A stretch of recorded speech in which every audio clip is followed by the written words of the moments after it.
Working area tiles ಅದನ್ನು ಕೂಡ ನಾನು ನಿಮಗೆ ಇಲ್ಲಿ ವೈಟ್ ಬ್ರೈಟ್ ಆಗಿರಿ ಅಂತ ಹೇಳ್ತೀನಿ. ಕ್ಯಾಬಿನೆಟ್ಸ್, ಕಿಚನ್ ಕ್ಯಾಬಿನೆಟನ್ನು ಬ್ರೈಟ್ ಆಗಿ ಹಾಕೋಕೆ ಹೋಗ್ಬೇಡಿ, ಅಲ್ಲೂ ಅಷ್ಟೇ, ಅಲ್ಲಿ ತುಂಬ ಗಲೀಜಾಗುತ್ತೆ. ಆದಷ್ಟು ಅದನ್ನು ಕೂಡ ಡಾರ್ಕ್ ಹಾಕಿ. ಬಟ್ ಕಿಚನ್ ವಾಲ್ಗಳು ಏನು ಬರುತ್ತೆ ಅಲ್ಲಿ ಹಾಕುವಂಥ ಟೈಲ್ಸ್ಗಳಿರ್ಬೋದು, ವಾಲ್ ಪೇಂಟಿಂಗ್ ಇರ್ಬೋದು, ಪ್ರತಿಯೊಂದು ಬ್ರೈಟ್ ಆಗಿರಲಿ ವೀಕ್ಷಕರೇ.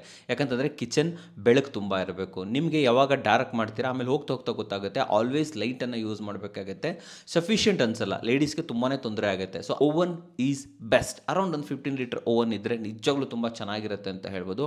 OTG ಇದೆಲ್ಲ ರೀಹೀಟ್ ಪರ್ಪಸ್ ಮಾತ್ರ. ಓವನ್ ಅಂದರೆ ನಿಮಗೆ ಎಲ್ಲ ಬರುತ್ತೆ, ಕನ್ವೆನ್ಷನ್ ಓವನ್ ಏನು ಬರುತ್ತೆ ಎಲ್ಲ ಕೆಲಸಗಳಿಗೂ ಆಗೋಗುತ್ತೆ ವೀಕ್ಷಕರೇ. OTG ತೊಗೊಂಡ್ರೂ ಕೂಡ ಮುಂದಿನ ದಿನಗಳಲ್ಲಿ ನಿಮ್ಮ ಮಕ್ಕಳು ಮರಿ ನಾವು ಕೇಕ್ ಮಾಡಬೇಕು, ಅದು ಮಾಡಬೇಕು, ಇದು ಮಾಡಬೇಕು ಅಂತ ಹೇಳ್ಬಿಟ್ಟು ಮತ್ತೆ ಓವನ್ ತೊಗೊಂತಾರೆ. ಸೊ ಅದಕ್ಕೋಸ್ಕರ OTGನ ಅವಾಯ್ಡ್ ಮಾಡಿ ಓವನನ್ನು ಬ್ಯಾಟ್ರಿ ಹಾಕ್ಸ್ಕೊಳ್ಳಿ, ತುಂಬ ಚೆನ್ನಾಗಿರುತ್ತೆ. ತುಂಬ ಜಾಸ್ತಿ ಸ್ಟೋರೇಜ್ ಇದರಲ್ಲಿ ನೀವು ಇದು ಮಾಡ್ಬೋದು. ನಿಮಗೆ ಪ್ಯಾಂಟ್ರಿ ಹಾಕೊಂಡ್ರಿ ಅಂತಂದರೆ ನಿಮಗೆ ಸ್ಟೋರ್ ರೂಮ್ ಕೆಲವೊಬ್ಬರಿಗೆ ಅಗತ್ಯನೇ ಬೀಳೋದಿಲ್ಲ, ಅಷ್ಟು ಚೆನ್ನಾಗಿರುತ್ತೆ ಅಂತ ಹೇಳ್ಬೋದು.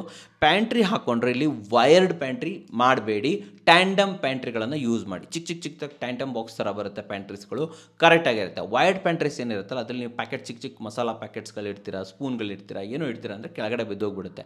ಸೊ ಅದ್ರ ಬದಲು ಟ್ಯಾಂಡಮ್ ಪ್ಯಾಂಟ್ರಿ. ಸಮಸ್ತ ಕನ್ನಡಿಗರಿಗೆ ನಮಸ್ತೆ ಮಾಡ್ತಿರುವಂಥ ನಾನು ನಿಮ್ಮ ಕನ್ನಡಕರ ಬಂದಿನ ಒಂದು ಹೊಸ ವಿಡಿಯೋ ಜೊತೆ, ಒಂದು ಹೊಸ ಕನ್ಸ್ಟ್ರಕ್ಷನ್ ಇನ್ಫಾರ್ಮೇಷನ್ ಜೊತೆ. ಸೊ ಈ ಕಿಚನ್ ಟಿಪ್ಸ್ಗಳು ಮುಗಿಯೋದೇ ಇಲ್ಲ ಅನ್ಕೊತೀನಿ ಅಲ್ವಾ. ಎಷ್ಟು ಟಿಪ್ಸ್ಗಳು ತೊಗೊಂಬರ್ತೀನಿ ಅದ್ರ ಮೇಲ್ಗಡೆ, ಮತ್ತೆ ಟಿಪ್ಸ್ಗಳು ಹುಟ್ಕೊಳ್ತಾನೆ ಇರುತ್ತೆ. ಸೊ ಈ ಸೀರೀಸ್ ಮೇಲೆ ಸೀರೀಸ್ ಮಾಡ್ಬೋದು. ಜಸ್ಟ್ ಒಂದು ಕಿಚನಲ್ಲಿ ನಾನು ಇಲ್ಲಿವರೆಗೆ ಲೈಕ್ 10+ ವೀಡಿಯೋಸ್ ಮಾಡಿರ್ಬೋದು. ಏನೇನು ಮಿಸ್ಟೇಕ್ಸ್ ಆಗುತ್ತೆ, ಏನೇನು ಐಡಿಯಾಸ್ ಮಾಡ್ಬೋದು ಅಂತ ಹೇಳ್ಬಿಟ್ಟು ಇನ್ನೂ ಮುಗಿತಾನೇ ಇಲ್ಲ. ಸೊ ನೀವು ಯೋಚನೆ ಮಾಡಿ, ನೀವು ಇದನ್ನೆಲ್ಲ ಇಂಪ್ಲಿಮೆಂಟ್ ಮಾಡಿದ್ರೆ ನಿಮ್ಮ ಕಿಚನ್ ಎಷ್ಟು ಸೂಪರ್ ಆಗ್ಬೋದು ಅಲ್ವಾ. ಸೊ ಹೊಸದಾಗಿ ಮನೆ ಕಟ್ತಿರೋರು ಎಲ್ಲರಿಗೂ ಹೇಳೋದು ಒಂದೇ, ದಯವಿಟ್ಟು ಕನ್ನಡ ಕೋರ್ಸ್ ಚಾನಲ್ನ ನೋಡಿ, ಒಳ್ಳೊಳ್ಳೆ ಐಡಿಯಾಸ್ಗಳು ಕೊಡ್ತೀನಿ. ಓಕೆ, ಸೊ ಮೊದಲನೇದಾಗಿ ಬರ್ತಾ ಇರುವಂಥದ್ದು ಫ್ಲೋರಿಂಗ್ ಡಾರ್ಕ್ ಇರಲಿ, ವಾಲ್ಗಳು ಬ್ರೈಟ್ ಆಗಿರಲಿ. ಹೌದು ವೀಕ್ಷಕರೇ, ಫ್ಲೋರಲ್ಲಿ ಯಾವತ್ತೂ ಡಾರ್ಕ್ ಇರಬೇಕು. ಏನಾದರೂ ಬಿತ್ತು ಮಾಡ್ತು ಅಂದ್ರೂ ಕೂಡ ತುಂಬ ಗಲೀಜಾಗಲ್ಲ. ಆ್ಯಂಡ್ ಓವರ್ ದ ಪೀರಿಯಡಲ್ಲಿ ನೀವೇನು ಮಾಡ್ತೀರಾ, ಕೆಳಗಡೆ ಕೂತ್ಕೊಂಡು ತರಕಾರಿ ಹೆಚ್ಚುವಂಥದ್ದು ತುಂಬ ಕೆಲಸಗಳು ಮಾಡ್ತಾ ಇರ್ತೀರ, ಮಕ್ಕಳು ಕೂಡ ಅದು ಇದು ಚೆಲ್ತಾನೆ ಇರ್ತಾರೆ. ವೈಟ್ ಫ್ಲೋರಿಂಗನ್ನು ಹಾಕೋದ್ರಿಂದ ನಾಳೆ ದಿನ ಅದ್ರ ಏನೇ ಹಾಕಿ, ಟೈಲ್ಸ್ ಹಾಕಿ, ಮಾರ್ಬಲ್ ಹಾಕಿ, ಗ್ರಾನೈಟ್ ಹಾಕಿ, ಪ್ರತಿಯೊಂದು ಕೂಡ ಕಲೆ ಆಗ್ಬಿಡ್ತವೆ. 5 ವರ್ಷದಲ್ಲಿ ನಿಮಗೆ ಡಿಫ್ರೆನ್ಸ್ ಗೊತ್ತಾಗುತ್ತೆ ವೀಕ್ಷಕರೇ. ಓಕೆ, ಸೊ ನಂಬರ್ 1 ಅದೇ. ನೀವೇನಾದರೂ ಡಾರ್ಕ್ ಫ್ಲೋರ್ ಹಾಕಿದ್ರೆ 10ರಿಂದ 15 ವರ್ಷದವರೆಗೂ ಕೂಡ ನಿಮ್ಗೆ ಯಾವುದೇ ಟೆನ್ಷನ್ ಇಲ್ಲ. 15 ವರ್ಷ ಆದಮೇಲೆ ಬೇಕಾದ್ರೆ ಒಂದು ರೌಂಡ್ ಪಾಲಿಷಿಂಗ್ ಮಾಡಿಸ್ಬಿಟ್ರೆ ಮತ್ತೆ ಬ್ಯಾಕ್ ಟು ಗೇಮ್. ಎಸ್ ವೀಕ್ಷಕರೇ, ಮತ್ತೆ ಸರಿಯಾಗತ್ತೆ ಅಂತ ಹೇಳ್ಬೋದು. ಆ್ಯಂಡ್ ಇನ್ನು ವಾಲನ್ನು ಯಾಕೆ, ವಾಲ್ಗಳ ಪೇಂಟ್ ಇರ್ಬೋದು, ಆ್ಯಂಡ್ ಕಿಚನ್ ಮೇಲ್ಗಡೆ ಟೈಲ್ಸ್ ಹಾಕ್ತೀರಾ ಗೊತ್ತಾ, ವರ್ಕಿಂಗ್ ಏರಿಯಾ ಟೈಲ್ಸು ಅದನ್ನು ಕೂಡ ನಾನು ನಿಮಗೆ ಇಲ್ಲಿ ವೈಟ್ ಬ್ರೈಟ್ ಆಗಿರಿ ಅಂತ ಹೇಳ್ತೀನಿ. ಕ್ಯಾಬಿನೆಟ್ಸ್, ಕಿಚನ್ ಕ್ಯಾಬಿನೆಟನ್ನು ಬ್ರೈಟ್ ಆಗಿ ಹಾಕೋಕೆ ಹೋಗ್ಬೇಡಿ, ಅಲ್ಲೂ ಅಷ್ಟೇ, ಅಲ್ಲಿ ತುಂಬ ಗಲೀಜಾಗುತ್ತೆ. ಆದಷ್ಟು ಅದನ್ನು ಕೂಡ ಡಾರ್ಕ್ ಹಾಕಿ. ಬಟ್ ಕಿಚನ್ ವಾಲ್ಗಳು ಏನು ಬರುತ್ತೆ ಅಲ್ಲಿ ಹಾಕುವಂಥ ಟೈಲ್ಸ್ಗಳಿರ್ಬೋದು, ವಾಲ್ ಪೇಂಟಿಂಗ್ ಇರ್ಬೋದು, ಪ್ರತಿಯೊಂದು ಬ್ರೈಟ್ ಆಗಿರಲಿ ವೀಕ್ಷಕರೇ. ಯಾಕಂತಂದರೆ ಕಿಚನ್ ಬೆಳಕು ತುಂಬ ಇರಬೇಕು. ನಿಮಗೆ ಯಾವಾಗ ಡಾರ್ಕ್ ಮಾಡ್ತೀರಾ ಆಮೇಲೆ ಹೋಗ್ತಾ ಹೋಗ್ತಾ ಗೊತ್ತಾಗುತ್ತೆ, ಆಲ್ವೇಸ್ ಲೈಟನ್ನು ಯೂಸ್ ಮಾಡಬೇಕಾಗುತ್ತೆ. ಸಫಿಷಿಯೆಂಟ್ ಅನ್ಸಲ್ಲ, ಲೇಡೀಸ್ಗೆ ತುಂಬಾ ತೊಂದರೆ ಆಗುತ್ತೆ. ಸೊ ಆದ್ದರಿಂದ bright wall, dark floor, number 1. Okay, ಮೋದಕ ಪ್ರಿಯ ಗಣಪ RCCಯ ರೂಪದಲ್ಲಿ ಉಡುಗೊರೆ ತಂದಿದ್ದಾನೆ. ನಿಮ್ಮ ಹತ್ರ ಸೈಟ್ ಇದ್ದು ಮನೆ ಕಟ್ಟೋಕೆ ಸಮರ್ಥವಾದ ಕನ್ಸ್ಟ್ರಕ್ಷನ್ ಕಂಪನಿನ ಹುಡುಕ್ತಾ ಇದ್ದೀರಾ? ಕಡಿಮೆ ವೆಚ್ಚದಲ್ಲಿ ಬೆಚ್ಚನೆಯ ಮನೆ ಕಟ್ಟಿ ಸ್ವರ್ಗಕ್ಕೆ ಕಿಚ್ಚು ಹಚ್ಚಿ. ಗಣೇಶ ಹಬ್ಬದ ಪ್ರಯುಕ್ತ RCC ವತಿಯಿಂದ ಒಟ್ಟಾರೆ ಪ್ರಾಜೆಕ್ಟ್ ಅಲ್ಲಿ up to 100 square feet area construction free. ಹಾಗಿದ್ರೆ ಇನ್ಯಾಕೆ ತಡ, ನಿಮ್ಮ ಕೆಲಸ ಮಾಡ್ಕೊಂಡೆ ಕನಸಿನ ಮನೆ ಕಟ್ಟಿಸ್ಕೊಳ್ಳಿ. ಎನ್ಕ್ವೈರಿಗೆ ಒಮ್ಮೆ ನಮ್ಮ ಆಫೀಸ್ಗೆ ಭೇಟಿ ನೀಡಿ. ನಿಮ್ಮ ಸುಂದರ ಬದುಕಿಗೆ RCCಯ ವಿನ್ಯಾಸ, ವಿಶ್ವಾಸವೇ ನಮ್ಮ ವಿಳಾಸ. ನಂಬರ್ 2 ಬರ್ತಾ ಇರುವಂಥದ್ದು ವಾಟರ್ ಪ್ಯೂರಿಫೈಯರ್. ಎಲ್ಲರ ಮನೇಲೂ ಕೂಡ ವಾಟರ್ ಪ್ಯೂರಿಫೈಯರ್ ಯೂಸ್ ಮಾಡ್ತೀರಾ. ಬಟ್ ಆದರೆ ವಾಟರ್ ಪ್ಯೂರಿಫೈಯರ್ನ ಏನು ಎಕ್ಸಸ್ ನೀರು ಬರುತ್ತೆ, ವಾಟರ್ ಬರುತ್ತೆ, ಅದನ್ನು ಸಿಂಕಿಗೆ ಬಿಟ್ಬಿಡ್ತೀರಾ, ಟೋಟಲಿ ವೇಸ್ಟ್ ಆಗ್ತಾ ಇರುತ್ತೆ. ನೀವು ಅನ್ಕೊತಾ ಇರ್ತೀರಿ, ಏನು ಗುರು ಇಷ್ಟೊಂದು ನೀರು ಹೋಗ್ತಾ ಇದೆ, ಒಂದು 5 ಲೀಟ್ರ್ ತೆಗಿಯೋಕ್ಕೆ 5 ಲೀಟ್ರ್ ಪ್ಲಸ್ ವಾಟರ್ ಅದನ್ನು ಇದು ಮಾಡುತ್ತೆ, ವೇಸ್ಟ್ ಮಾಡುತ್ತೆ. ಸೊ ಯಾಕೆ ಗುರು ಅಂತ ಹೇಳ್ತೀರಾ. ಸೊ ಬಟ್ ಏನೇ ಆಪ್ಷನ್ಸ್ ಇಲ್ಲದೆ ಮತ್ತು ನಾವು ಅಳಸಿತನ ನಾಳೆ ಮಾಡೋಣ, ನಾಡ್ದು ಮಾಡೋಣ ಅಂತೇಳ್ಬಿಟ್ಟು ಆ ನೀರು ಯಾವತ್ತೂ ಕೂಡ ಡ್ರೈನ್ಗೆ ಹೋಗ್ತಾ ಇರುತ್ತೆ. ಬಟ್ ಅದ್ರ ಬದಲು ನೀವೇನಾದರೂ ಮುಂಚೆನೇ ಪ್ಲ್ಯಾನ್ ಮಾಡಿಕೊಂಡು ಅದಕ್ಕೊಂದು ಪೈಪ್ ನಿಮ್ಮದು ಇದಿರುತ್ತೆ ಗೊತ್ತಾ, ವಿಂಡೋಸ್ ಇರುತ್ತೆ, ವಿಂಡೋಸ್ ಥ್ರೂ ಒಂದು ಹೋಲ್ ಮಾಡ್ಕೊಂಬಿಡಿ ಡ್ರಿಲ್ ಮೂಲಕ. ಅಲ್ಲಿಂದ ಒಂದು ಪೈಪ್ ಲೈನನ್ನು ಕೆಳಗಡೆ ತೊಗೊಂಡು ಗಿಳಗೆ ಒಂದು ದೊಡ್ಡ ಡ್ರಮ್ ಇಟ್ಬಿಟ್ಟು ಡ್ರಮ್ಗೆ ಆ ಪೈಪನ್ನು ಬಿಟ್ಬಿಟ್ರೆ ಎವ್ರಿ ಡೇ, ಹೌದು ವೀಕ್ಷಕರೇ, ಎವ್ರಿ ಡೇ ನೀವು 16 ಲೀಟರ್ ತುಂಬಾ ಲೀಟ್ರ್ ನೀರುಗಳನ್ನು ಉಳಿಸ್ಬೋದು. ಒಂದು ವೀಕಲ್ಲಿ 106 ಲೀಟ್ರ್ ನೀರುಗಳನ್ನು ಉಳಿಸ್ಬೋದು. ಆ ನೀರನ್ನು ನೀವು ಗಿಡಗಳಿಗೆ ಹಾಕ್ಕೊಳ್ಳೋದಕ್ಕೆ ಯೂಸ್ ಮಾಡ್ಬೋದು. ಇಲ್ಲ ಬೇರೆ ಏನಾದರೂ ಕೆಲಸ, ಕಾರ್ ವಾಶ್ ಇರ್ಬೋದು, ಬೇರೆ ಬೇರೆ ಕೆಲಸಗಳಿಗೂ ಕೂಡ ನೀವು ಇದನ್ನು ಯೂಸ್ ಮಾಡ್ಬೋದು ವೀಕ್ಷಕರ. ತುಂಬ ಸೇವ್ ಆಗುತ್ತೆ ನೀರು. ನೀವೊಂದು ಈ ಐಡಿಯಾ ಒಂದು ಮಾಡಿ ನೋಡಿ, ನೀವೇ ಹೇಳ್ತೀರಿ ಎಷ್ಟು ಚೆನ್ನಾಗಿದೆ ಅಂತ ಹೇಳ್ಬಿಟ್ಟು. ನೆಕ್ಸ್ಟ್, ಪ್ರಾಪರ್ ಆಗಿರುವಂಥ ಫ್ರಿಡ್ಜ್. ಒಂದು ಕಿಚನ್ ಇದೆ, ಒಂದು 2 BHK ಮನೆ ಇದೆ, ಕಾಮನ್ ಮನೆ ಹೇಳ್ತಿದ್ದೀನಿ, ಸ್ಪೇಸಿಯಸ್ ಆಗಿರೋ ಮನೆ ಅಲ್ಲ, ದೊಡ್ಡ ಹ್ಯೂಜ್ ಮನೆ ಅಲ್ಲ, ಕಾಮನ್ ಸ್ಪೇಷಿಯಸ್ ಆಗಿರೋ ಮನೆ ಎಲ್ಲರೂ ಕಟ್ಟುವಂಥ ಮನೆಗಳಲ್ಲಿ ಎಷ್ಟು ಲೀಟರ್ನ ಫ್ರಿಜ್ ಇರಬೇಕಾಗುತ್ತೆ ವೀಕ್ಷಕರೇ? ನಾನು ನಿಮಗೆ ರೆಕಮೆಂಡ್ ಮಾಡ್ಬೋದು 300ರಿಂದ 350 ಲೀಟರ್, 300 to 350 ಲೀಟರ್ ಫ್ರಿಜ್ಜನ್ನು ನೀವಿಲ್ಲಿ ಯೂಸ್ ಮಾಡಿ ವೀಕ್ಷಕರೇ. ಆಫರಲ್ಲಿ ಸಿಗ್ತಾ ಇದೆ, EMIಯಲ್ಲಿ ಸಿಗ್ತಾ ಇದೆ, ಕಮ್ಮಿ ರೇಟಿಗೆ ಸಿಗ್ತಾ ಇದೆ ಅಂತ ಹೇಳ್ಬಿಟ್ಟು ಡಬಲ್ ಡೋರ್ ದೊಡ್ಡ ಫ್ರಿಜ್ಗಳನ್ನು ತಂದುಕೊಳ್ಳೋದಕ್ಕೆ ಹೋಗಬೇಡಿ. ಕಾಮನ್ ಫ್ಯಾಮಿಲಿಗೆ ಹೇಳ್ತಾ ಇದ್ದೀನಿ, 4 ಜನರ ಫ್ಯಾಮಿಲಿ ಇರುತ್ತೆ, ಅವ್ರಿಗೋಸ್ಕರ ಹೇಳ್ತಾ ಇದ್ದೀನಿ ನಾನು. ನಿಮ್ಮದು ಜಾಯಿಂಟ್ ಫ್ಯಾಮಿಲಿ ಇದೆ, ದೊಡ್ಡ ಫ್ಯಾಮಿಲಿ ಇದೆ, ಆಬ್ವಿಯಸ್ಲಿ ದೊಡ್ಡ ಫ್ರಿಜ್ ಬೇಕೇ ಬೇಕಾಗುತ್ತೆ. ಈ ಫ್ರಿಜ್ಜು ಕೂಡ ನಿಮಗೆ ಚಿಕ್ಕದು ಅನ್ಸೋಕ್ಕೆ ಸ್ಟಾರ್ಟ್ ಆಗಿಬಿಡುತ್ತೆ, 300ರಿಂದ 350 ಲೀಟ್ರು. ಆದರೆ ಗಂಡ ಹೆಂಡತಿ 2 ಮಕ್ಕಳಿದ್ದೀರಾ, ನಿಮಗೆ 300ರಿಂದ 350 ಲೀಟರ್ ಫ್ರಿಜ್ ಸಾಕು. ನಾಳೆ ದಿನ ನಿಮ್ಗೆ ಅನಿಸ್ಬೋದು ಇದು ಚಿಕ್ಕದಾಯ್ತಲ್ಲ, ಇನ್ನು ಸಾಮಾನು ಇಟ್ಕೊಳ್ಳೋಕೆ ಜಾಗ ಬೇಕಾಗಿತ್ತು ಅಂದರೂ ಕೂಡ ಬೇಡ ವೀಕ್ಷಕರೇ. ಯಾಕಂತಂದರೆ ಫ್ರಿಜ್ಜನ್ನು ಎಷ್ಟು ಯೂಸ್ ಮಾಡಬೇಕು ಅಷ್ಟೇ ಯೂಸ್ ಮಾಡಬೇಕು, ಯಾವುದಕ್ಕೆ ಯೂಸ್ ಮಾಡಬೇಕು ಅದಕ್ಕೆ ಯೂಸ್ ಮಾಡಬೇಕು. ಸೊ ನೀವೇನಾಗುತ್ತೆ ಅಂದರೆ ಫ್ರಿಜ್ ದೊಡ್ಡದಿದ್ದಷ್ಟು ನೀವು ಸ್ಟೋರೇಜ್ ಜಾಸ್ತಿ ಮಾಡ್ತಾ ಹೋಗ್ತೀರಾ, ಇಲ್ಲಬಲ್ಲದ ಐಟಮ್ಸ್ಗಳನ್ನೆಲ್ಲ ತಂದಿಟ್ಕೊಳ್ತಾ ಇರ್ತೀರಾ. ಫ್ರೆಶ್ ವೆಜಿಟೇಬಲ್ ನೀವು ಯೂಸ್ ಮಾಡೋದಿಲ್ಲ, ಫ್ರೆಶ್ ಎಗ್ಸನ್ನು ಯೂಸ್ ಮಾಡೋದಿಲ್ಲ, ಬೇರೆ ಬೇರೆ ಐಟಮ್ಸ್ ಹನಿ ಇರ್ಬೋದು, ಬ್ರೆಡ್ ಇರ್ಬೋದು, ಇನ್ನೂ ಅನೇಕ ಐಟಮ್ಸ್ಗಳನ್ನು ಅದರಲ್ಲಿ ತುಂಬಿಟ್ಬಿಡ್ತೀರಾ. ಸೊ ಇವೆಲ್ಲ ಮಾಡಬಾರ್ದು. ಸೊ ಅದರಿಂದ ಫ್ರೆಶ್ ಐಟಮ್ಸನ್ನು ಕನ್ಸ್ಯೂಮ್ ಮಾಡಬೇಕು ಅಂತಂದರೆ ಫ್ರಿಜ್ ಚಿಕ್ಕದೇ ಇಟ್ಕೊಳ್ಳಿ, ತೊಂದರೆ ಇಲ್ಲ. ಬೆಸ್ಟಿಂದ 300ರಿಂದ 350. ಸೊ ನೆಕ್ಸ್ಟ್ ಬರ್ತಾ ಇರುವಂಥದ್ದು ಓವನ್ ತೊಗೊಳ್ಬೇಕು, OTG ತೊಗೊಳ್ಬೇಕು. ತುಂಬ ಜನರಿಗೆ ಕನ್ಫ್ಯೂಷನ್ ಇರುತ್ತೆ ವೀಕ್ಷಕರೇ. ಇಲ್ಲಿ ನಾನು ನಿಮಗೆ ರೆಕಮೆಂಡ್ ಮಾಡುವಂಥದ್ದು ಓವನನ್ನು ತೊಗೊಳ್ಳಿ. ಹೌದು ವೀಕ್ಷಕರೇ, ಓವನ್ ಈಸ್ ಬೆಸ್ಟ್. ಅರೌಂಡ್ ಒಂದು 15 ಲೀಟರ್ ಓವನ್ ಇದ್ದರೆ ನಿಜವಾಗ್ಲೂ ತುಂಬ ಚೆನ್ನಾಗಿರುತ್ತೆ ಅಂತ ಹೇಳ್ಬೋದು.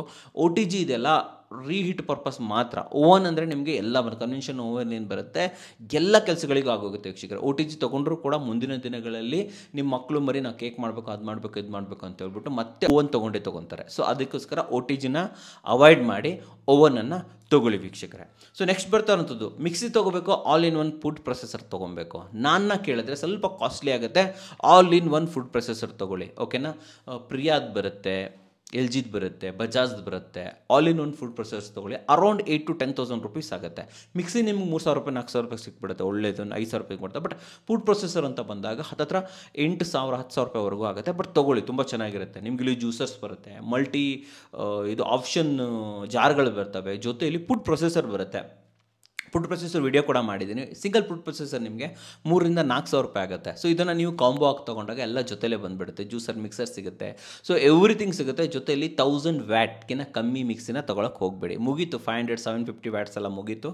ಸೊ ಈಗಿನ ಅಡುಗೆಗಳಿಗೆಲ್ಲ 1000 ವ್ಯಾಟ್ಸ್ ಬೇಕು. ಸೊ ಆದ್ದರಿಂದ 1000 ವ್ಯಾಟ್ಸ್ನ ಮಿಕ್ಸಿಗಳನ್ನು ತೊಗೊಳ್ಳೋದನ್ನು ಮರಿಬೇಡಿ ವೀಕ್ಷಕರೇ, ತುಂಬ ಇಂಪಾರ್ಟೆಂಟು. ಸೊ ನೆಕ್ಸ್ಟ್ ಇರ್ತಾ ಇರುವಂಥದ್ದು ಈ ವಾಷಿಂಗ್ ಮಷೀನನ್ನು ಏನು ತೊಗೊತೀರಲ್ವ, ಅದ್ರ ಜೊತೆಯಲ್ಲಿ ನಿಮಗೆ ಡ್ರೈಯರ್ ಇರುತ್ತೆ, ಇನ್ಕ್ಲೂಡೆಡ್ ಡ್ರೈಯರ್. ತುಂಬ ಚೆನ್ನಾಗಿರುತ್ತೆ. ಅದನ್ನು ನಿಮ್ಮ ಹತ್ರ ಬಜೆಟ್ ಇದ್ದರೆ ಮಾತ್ರ ತೊಗೊಳ್ಳಿ. ಯಾರ ಹತ್ರ ಬಜೆಟ್ ಇದೆ ಅವ್ರಿಗೆ ಹೇಳ್ತಾ ಇದ್ದೀನಿ. ಮಾಮೂಲಿ ವಾಷಿಂಗ್ ಮಿಷಿನ್ಗಿಂತ ಇನ್ನೂ 50% ದುಡ್ಡು ಜಾಸ್ತಿ ಆಗುತ್ತೆ. 20,000 ರೂಪಾಯಿ ವಾಷಿಂಗ್ ಮಿಷಿನ್ ಇದ್ದರೆ ವಿತ್ ಡ್ರೈಯರ್ ಅದರೊಳಗಡೆ ಬರುತ್ತೆ, ಅದು ನಿಮಗೆ 30,000 ರೂಪಾಯಿ ಆಗ್ಬೋದು. ಬಟ್ ಅಷ್ಟು ಕಮ್ಮಿಗೆಲ್ಲ ಸಿಗೋಲ್ಲ, ನಿಮಗೆ 40,000-50,000 ರೂಪಾಯಿಗೆ ಸಿಗುವಂಥದ್ದು. ಓಕೆ, ಸೊ ಯಾರು ಬಜೆಟ್ ಇದೆ ಅವರು ವಾಷಿಂಗ್ ಮಷಿನ್ ವಿತ್ ಡ್ರೈಯರ್ ತೊಗೊಳ್ಳಿ. ಯಾಕಂತಂದರೆ ಇದು ನಿಮಗೆ 95% ಕ್ಲೋದನ್ನು ಇದರಲ್ಲೇ ವಾಷಿಂಗ್ ಮಿಷಿನಲ್ಲೇ ಕಂಪ್ಲೀಟಾಗಿ ಡ್ರೈ ಮಾಡಿ ಕೊಟ್ಬಿಡುತ್ತೆ. ಸೊ ನಿಮಗೆ ಸಪ್ರೇಟಾಗಿ ಮತ್ತೆ ತೊಗೊಂಡೋಗೋರು, ಟೆರಸ್ ಮೇಲೆ ಒಣಸಿಗೋರು, ಬಿಸಿಲಿಲ್ಲ, ತಲೆ ಬಿಸಿ ಅವೆಲ್ಲ ಏನೂ ಆಗೋದಿಲ್ಲ. ಅರ್ಜೆಂಟಿಗೆ ಎಮರ್ಜೆನ್ಸಿಗಂತೂ ಬೆಸ್ಟ್ ಅಂತ ಹೇಳ್ಬೋದು. 95% ತೆಗೆ, ಐರನ್ ಮಾಡೋ ಹಾಕೋ, ತೆಗೆ, ಐರನ್ ಮಾಡು, ಮಡಚಿಡು, ಇಂಥ ಒಳ್ಳೆ ಆಪ್ಷನ್ ಸಿಗುತ್ತೆ. ಸೊ ಯಾರಿಗೆ ಮಳೆ ಸಮಸ್ಯೆ ಇದೆ, ನೆರಳಿನ ಸಮಸ್ಯೆ ಇದೆ, ಬಿಸಿಲು ಇಲ್ಲ ಅಂಥವ್ರಿಗೆ ಬೆಸ್ಟ್ ಅಂತ ಹೇಳೋಕ್ಕೆ ಇಷ್ಟಪಡ್ತೀನಿ ವೀಕ್ಷಕರೇ. ಸೊ ನೆಕ್ಸ್ಟ್ ಬರ್ತಾ ಇರೋಂಥದ್ದು ಡಿಶ್ ವಾಷರ್. ಆಲ್ಮೋಸ್ಟ್ ಡಿಶ್ ವಾಷರ್ನು ಕೂಡ ಇವಾಗ ಪ್ರತಿಯೊಬ್ಬರು ಕೂಡ ಬೈ ಮಾಡ್ತಾ ಇದ್ದಾರೆ. 13 ಪ್ಲೇಸಸ್ 14 ಪ್ಲೇಸಸನ್ನು ಯೂಸ್ ಮಾಡಿ ತುಂಬ ಚೆನ್ನಾಗಿರುತ್ತೆ. ಜೊತೆಯಲ್ಲಿ ಡಿಶ್ ವಾಷರ್ ಯೂಸ್ ಮಾಡುವಂಥವ್ರು ಅದಕ್ಕಾದಂಥ ಒಂದು ಪರ್ಫೆಕ್ಟ್ ಆದ ಪ್ಲೇಸ್, ಮನೆ ಕಟ್ಟಬೇಕಾದ್ರೆ ಸರಿಯಾದ ಪ್ಲೇಸ್, ಜೊತೆಯಲ್ಲಿ ಇನ್ಲೆಟ್ ಆ್ಯಂಡ್ ಔಟ್ಲೆಟ್. ಹೇಗೆ ವಾಷಿಂಗ್ ಮಿಷಿನ್ ಬಿಡ್ತಿರೋ ಅದೇ ರೀತಿಯಲ್ಲಿ ಡಿಶ್ ವಾಷರ್ಗೂ ಕೂಡ ಇನ್ಲೆಟ್ ಔಟ್ಲೆಟನ್ನು ಈಗಲೇ ಬಿಟ್ಕೊಳ್ಳಿ. ಪ್ರತಿಯೊಬ್ಬರು ದೊಡ್ಡ ಮನೆ ಕಟ್ಸ್ತಾ ಇದ್ದೀರಾ, ಅದಕ್ಕೋಸ್ಕರ ಒಂದು ಜಾಗ ಇರಲೇಬೇಕು. ಆ್ಯಂಡ್ ಇನ್ನೊಂದೇನು ಗೊತ್ತಾ, ಚಿಕ್ಕ ಮಿನಿ ಡಿಶ್ ವಾಷರ್ ಎಲ್ಲ ಬರ್ತಾ ಇದೆ ಇವಾಗ. ಹೌದು, 3 ಪ್ಲೇಸಸ್ 4 ಪ್ಲೇಸಸ್ ಎಲ್ಲ ಬರುತ್ತೆ, ಯೂಸ್ ಮಾಡ್ಬೋದು. ಅದಕ್ಕೆ ಯಾವ ಇನ್ಲೆಟು ಬೇಕಾಗಿಲ್ಲ, ಔಟ್ಲೆಟು ಬೇಕಾಗಿಲ್ಲ. ನಿಮ್ಮೇನು ಕಿಚನ್ ಕೌಂಟರ್ ಇರುತ್ತೆ, ದೊಡ್ಡದಾಗಿದೆಯಾ, ಒಂದು ಸೈಡಲ್ಲಿ ಇಟ್ಕೊಳ್ಳಿ. ಕ್ವಿಕ್ ಅರ್ಧ ಗಂಟೆಲಿ ನಿಮ್ಗೆ ಆಗಬೇಕು. ಇವಾಗ 15 ನಿಮಿಷ 20 ನಿಮಿಷ ಅರ್ಧ ಗಂಟೆಲಿ ಪಾತ್ರೆಗಳು ತೊಳೆದಾಗಬೇಕು. ಅಂಥವ್ರಿಗೋಸ್ಕರ ಬೆಸ್ಟ್ ಅಂತ ಹೇಳ್ಬೋದು. ಆದರೆ ಇದು ಕೂಡ ಕಾಸ್ಟ್ಲಿ ಆಗುತ್ತೆ, 12,000 to 15,000 ಆಗುತ್ತೆ. ವರ್ತಿಲ್ಲ ಅನಿಸುತ್ತೆ, ಯಾಕಂತಂದರೆ ಇನ್ನೊಂದು 5,000 ಹಾಕಿದ್ರೆ ದೊಡ್ಡದೇ ಸಿಗುತ್ತೆ. ಆದರೆ ಯಾರಿಗೆ ಬಜೆಟ್ ಇದೆ ಅಂಥವ್ರಿಗೆ ಹೇಳ್ತಾ ಇದ್ದೀನಿ, ಯಾರಿಗೆ ಕನ್ವೀನಿಯನ್ಸ್ ಬೇಕು ಅಂಥವ್ರಿಗೆ ಹೇಳ್ತಾ ಇದ್ದೀನಿ, ಅಂಥವರು ಇದನ್ನು ಯೂಸ್ ಮಾಡ್ಬೋದು. ನೆಕ್ಸ್ಟು ಕಿಚನ್ಗೆ ಅಟ್ಯಾಚ್ ಆಗಿರುವಂಥದ್ದು ಯುಟಿಲಿಟಿಲೇ ಆಲ್ವೇಸ್ ನೀವು WPC ಡೋರ್ಗಳನ್ನು ಯೂಸ್ ಮಾಡಬೇಕು. ಫ್ಲಶ್ ಡೋರು, ಲ್ಯಾಮಿನೇಟೆಡ್ ಡೋರು ಇವುಗಳನ್ನೆಲ್ಲ ಯೂಸ್ ಮಾಡೋಕ್ಕೆ ಹೋಗಬೇಡಿ. ವಿನಿಯರ್ ಡೋರು ಯಾವುದು ಹಾಕೋಕ್ಕೆ ಹೋಗಬೇಡಿ, WPC ಡೋರನ್ನೇ ಯೂಸ್ ಮಾಡಬೇಕು. ತುಂಬ ಜನ ಯೂಸ್ ಮಾಡೋದಿಲ್ಲ. ಬಟ್ ಆದರೆ ಯಾಕಂತಂದರೆ ಇವೆಲ್ಲ ನೀರು ಹರಿದಾಡುವಂಥ ಜಾಗ. ನೀರು ಆ ಕಡೆ ತೊಗೊಂಡೋಗ್ತೀರಾ, ಈ ಕಡೆ ತೊಗೊಂಡೋಗ್ತೀರಾ, ಮಕ್ಕಳು ನೀರು ಚೆಲ್ತಾರೆ, ವರ್ಕರ್ಸ್ ಮೇಡ್ಸ್ ನೀರು ಚೆಲ್ತಾರೆ.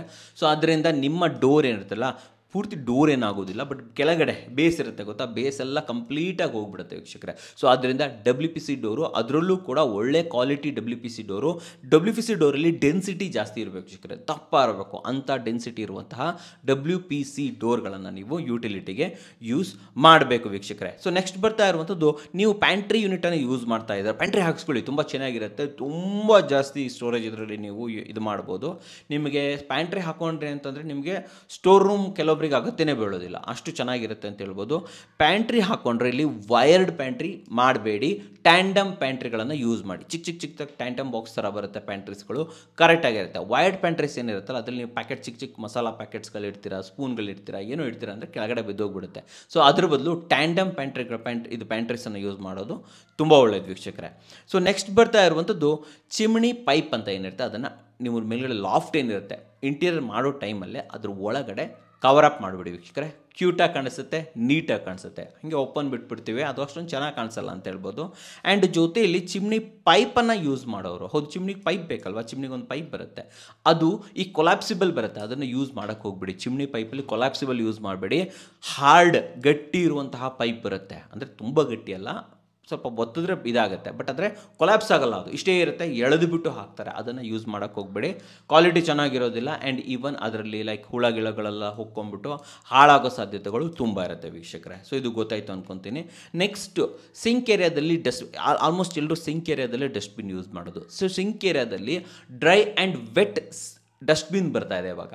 ಜಸ್ಟ್ ಹೇಳಿದ್ರೆ ಆಲ್ ಡ್ರೈ ಆ್ಯಂಡ್ ವೆಟ್ ಹೊರಗಡೆ ಬರುತ್ತೆ, ಅದ್ರ ಮೇನ್ ಫ್ರೇಮ್ ಏನಿರುತ್ತೆ ಅದು ಒಳಗಡೆ ಇರುತ್ತೆ. ಸೊ ಆ ರೀತಿ ಇದನ್ನು ಯೂಸ್ ಮಾಡಿ, ತುಂಬ ಚೆನ್ನಾಗಿರುತ್ತೆ. ಸೊ ಡ್ರೈ ಆ್ಯಂಡ್ ವೆಟ್ ಎರಡನ್ನೂ ಬೇರೆ ಮಾಡ್ದಂಗೆ ಆಯಿತು. ಬೇರೆ ಮಾಡಿ ಜೊತೆಯಲ್ಲಿ ನಾನು ಪೌರ ಕಾರ್ಮಿಕರ ಜೊತೆ ಒಂದು ವಿಡಿಯೋ ಮಾಡಿದ್ದೀನಿ, ಸ್ಪೆಷಲ್ ವಿಡಿಯೋ ಮಾಡಿದ್ದೀನಿ, ಪೌರ ಕಾರ್ಮಿಕರ ಜೊತೆ ಸುತ್ತಾಡ್ಬಿಟ್ಟು. ಸೊ ಯಾವ ರೀತಿ ಅವ್ರ ಜೀವನ ಯಾವ ಥರ ಇರುತ್ತೆ, ಕಸ ಹೇಗೆ ವಿಲೇವಾರಿ ಆಗುತ್ತೆ, ಸೆಟ್ರೇಟ್ ಹೇಗೆ ಮಾಡ್ತಾರೆ, ಜನ ಸೆಟ್ರೇಟ್ ಮಾಡ್ತಾ ಇದ್ದಾರೋ ಇಲ್ಲೋ, ಬಟ್ ಪ್ಲಸ್ ಅವ್ರ ಮನೆಗಳು ಯಾವ ಥರ ಇರುತ್ತೆ, ಫ್ಯಾಮಿಲಿ ಯಾವ ಥರ ಇರುತ್ತೆ, ಪ್ರತಿಯೊಂದನ್ನು ಕೂಡ ವಿಡಿಯೋಸ್ ಕೂಡ ಮಾಡಿದ್ದೀನಿ. ದಯವಿಟ್ಟು ನೋಡಿ, ಇಲ್ಲಿ ಬರ್ತಾ ಇರ್ಬೋದು ಇವಾಗ, ಫೋಟೋಸ್ ಕೂಡ ಹಾಕಿರ್ತೀನಿ. ಆ್ಯಂಡ್ ಲಾಸ್ಟಲ್ಲಿ ಅದರ ಕಾರ್ಡ್ ಕೂಡ ಆ್ಯಡ್ ಮಾಡಿರ್ತೀನಿ. ದಯವಿಟ್ಟು ಅದ್ಮೇಲೆ ಕ್ಲಿಕ್ ಮಾಡಿಬಿಟ್ಟು ಆ ವಿಡಿಯೋ ಮಾಡೋದನ್ನು ಮರಿಬೇಡಿ. ನನ್ನಿಂದ ಸ್ವಲ್ಪ ಹೆಲ್ಪ್ ಆಗಿದೆ ಅಂದ್ರೂ ಕೂಡ ದಯವಿಟ್ಟು ವಿಡಿಯೋಸ್ ನೋಡಿ, ತುಂಬ ಚೆನ್ನಾಗಿದೆ ವೀಕ್ಷಕರೇ. Okay, dry and vet dustbin ಬರ್ತಾ ಇದೆ, ಸಿಗ್ತಾ ಇದೆ, ಆನ್ಲೈನಲ್ಲಿ ಸಿಗುತ್ತೆ, ಆಫ್ಲೈನ್ ಸಿಗುತ್ತೆ, ಎಲ್ಲ ಕಡೆ ಸಿಗುತ್ತೆ. ಅದನ್ನು ಯೂಸ್ ಮಾಡಿ. ಆ್ಯಂಡ್ ಆ ಡಸ್ಟ್ಬಿನ್ ಹಾಗೆ ತೆಗಿಬೋದು ನೀವು, ಓಕೆನಾ. ಸೊ ಕವರ್ಗಳನ್ನು ಹಾಕಿಟ್ರೆ ಆಬ್ವಿಯಸ್ಲಿ ಕವರನ್ನು ತೆಗೆದುಬಿಟ್ಟು ಡ್ರೈ ಆ್ಯಂಡ್ ವೆಸ್ಟ್ ಬೇರೆ ಆಗಿಬಿಟ್ಟು ನೀವು ಸಪ್ರೇಟು ಮಾಡ್ದಂಗೆ ಆಯಿತು. ಆ್ಯಂಡ್ ಅದ್ರ ಜೊತೆಯಲ್ಲಿ ಒಳ್ಳೆ ರೀತಿ ನೀವು ಡಿಸ್ಪೋಸ್ ಕೂಡ ಮಾಡ್ದಂಗೆ ಆಯಿತು, ಓಕೆನಾ. ಇದನ್ನು ಮಾಡೋದನ್ನು ಮರಿಬೇಡಿ. ನೆಕ್ಸ್ಟ್ ಬರ್ತಾ ಇರುವಂಥದ್ದು ವೆಸಲ್ಸ್ಗಳು, ಪಾತ್ರೆಗಳು ವೀಕ್ಷಕರೇ. ಪಾತ್ರೆಗಳು ಗ್ಲಾಸ್, ಸ್ಟೀಲ್, ಸೆರಾಮಿಕ್ಸ್ ಮೂರನ್ನು ಮಿಕ್ಸ್ ಮಾಡೋಕ್ಕೆ ಹೋಗ್ಬಿಡಿ. ಎರಡು ಸಪ್ರೇಟ್ ಎಷ್ಟೊಂದು ಟ್ಯಾಂಡಮ್ ಬಾಕ್ಸ್ಗಳನ್ನು ಹಾಕ್ಕೊಂಡಿರ್ತೀರ. ಸೊ ಮಲ್ಟಿಪಲ್ ಟ್ಯಾಂಡಮ್ ಬಾಕ್ಸ್ಗಳನ್ನು ಹಾಕ್ಕೊಳ್ಳಿ. 8 ಇಂಚ್ 10 ಇಂಚಿನ ಟ್ಯಾಂಡಮ್ ಬಾಕ್ಸ್ಗಳನ್ನು ಜಾಸ್ತಿ ಹಾಕ್ಕೊಳ್ಳಿ. 4 ಇಂಚಿನ ಟ್ಯಾಂಡಮ್ ಬಾಕ್ಸ್ ಹಾಕೊಳ್ಳೋಕ್ಕೆ ಹೋಗ್ಬಿಡಿ, ಟೋಟಲಿ ವೇಸ್ಟ್ ಅದು. ನೀವೇನಾದರೂ ಕಟ್ಲರಿ ಸೆಟ್ ಯೂಸ್ ಮಾಡೋದಿದ್ರೆ ಮಾತ್ರ ಅಲ್ಲಿ 4 ಇಂಚಿನ ಟ್ಯಾಂಡಮ್ ಬಾಕ್ಸನ್ನು ಇನ್ನು ಕಮ್ಮಿದು ಹಾಕೋಬೋದು, ಬೇಕಾದರೆ ಸಾಕಾಗುತ್ತೆ ಅದಕ್ಕೆ, ಅದನ್ನು ಯೂಸ್ ಮಾಡ್ಬೋದು. ಆದರೆ 8 ಇಂಚಿನ tandem box, 10 inch tandem box ಇದ್ದರೆ 2-3 ಹಾಕ್ಸ್ಕೊಂಬಿಡಿ. ಆ್ಯಂಡ್ ಅದರಲ್ಲಿ ಒಂದು ಕಡೆ ಸ್ಟೀಲ್, ಒಂದು ಕಡೆ ಗ್ಲಾಸ್, ಒಂದು ಕಡೆ ಸೆರಾಮಿಕ್ಸ್ಗಳನ್ನು ಇದನ್ನು ಸಪ್ರೇಟಾಗಿ ಇಟ್ಕೊಂಡ್ರೆ ನಿಮಗೂ ಯೂಸ್ ಆಗುತ್ತೆ. ಎಲ್ಲ ಮಿಕ್ಸ್ ಮಾಡಿಬಿಟ್ಟು ಒಂದೇದಾಗಿ ಒಡೆದೋಗೋ ಸಾಧ್ಯತೆ ಜಾಸ್ತಿಗಳಿರ್ತವೆ. ಆ್ಯಂಡ್ ನಿಮಗೆ ಕನ್ಫ್ಯೂಷನ್ ಆಗುತ್ತೆ, ಯಾವುದಕ್ಕೆ ಯಾವ್ದು ಯೂಸ್ ಮಾಡಬೇಕು ಅಂತ ಗೊತ್ತಿರೋದಿಲ್ಲ. ಆದ್ದರಿಂದ ದಯವಿಟ್ಟು ಎಲ್ಲವನ್ನು ಸಪ್ರೇಟ್ ಮಾಡೋದನ್ನು ಮರಿಬೇಡಿ. ಸೊ ನೆಕ್ಸ್ಟ್ ಬರ್ತಾ ಇರುವಂಥದ್ದು ಸೆರಾಮಿಕ್ ತವಾ ಬರ್ತಾ ಇದೆ ಇವಾಗ. ಹೌದು ವೀಕ್ಷಕರೇ, ಸೆರಾಮಿಕ್ ಕೋಟೆಡ್ ಅಲ್ಲ, ಸೆರಾಮಿಕ್ ತವಾನೇ ಬರ್ತಾ ಇದೆ ಇವಾಗ. ಇದರಿಂದ ಏನಾಗುತ್ತೆ ಅಂತಂದರೆ, ಮುಂಚೆಲ್ಲ ಏನಾಗ್ತಿದೆ ಅಂದರೆ ಟೆಫ್ಲಾನ್ ಕೋಟಿಂಗು ತವಾ ಬರ್ತಾ ಇತ್ತು, ಇದು ಯೂಸ್ ಮಾಡಬಾರ್ದು. ಸೊ ಇದರಿಂದ ಹೆಲ್ತ್ಗೆಲ್ಲ ಪ್ರಾಬ್ಲಮ್ ಆಗುತ್ತೆ, ನಾನ್ ಸ್ಟಿಕ್ ತವಾ ಅಂತ ಬರುತ್ತೆ ಗೊತ್ತಾ ಅಂತ ಇವಾಗ ರಿಪೋರ್ಟ್ಸ್ ಎಲ್ಲ ಬರ್ತಾ ಇದೆ, ಅದು ನಿಜನೂ ಕೂಡ. ಸೊ ಅದನ್ನು ಯೂಸ್ ಮಾಡೋಕ್ಕೆ ಹೋಗ್ಬೇಡಿ. ಸೆರಾಮಿಕ್ದೇ ತವಾ ಸಿಗುತ್ತೆ, ಅದನ್ನು ಯೂಸ್ ಮಾಡಿ, ಮಲ್ಟಿಪಲ್ ತೊಗೊಂಬಂದ್ಕೊಂಡು ಯೂಸ್ ಮಾಡಿ. ಆಮೇಲೆ ಈ ನಮ್ಮ ಕಾಸ್ಟೆಡ್ ಮೆಟಲ್ಲು ಅದನ್ನು ಯೂಸ್ ಮಾಡಿ, ತುಂಬ ಚೆನ್ನಾಗಿರುತ್ತೆ. ಸೊ ಈ ರೀತಿ ತವಾಸ್ಗಳನ್ನು, ಪಾತ್ರೆ ವೆಸಲ್ಸ್ಗಳನ್ನು ಯೂಸ್ ಮಾಡೋದ್ರಿಂದ ಹೆಲ್ತ್ಗೂ ಚೆನ್ನಾಗಿರುತ್ತೆ ಅಂತ ಹೇಳ್ಬೋದು. ಜೊತೆಯಲ್ಲಿ ನೋಡೋಕ್ಕೂ ಕೂಡ ಸೂಪರ್ ಆಗಿರುತ್ತೆ ವೀಕ್ಷಕರೇ, ಗೊತ್ತಾಯ್ತಲ್ವಾ.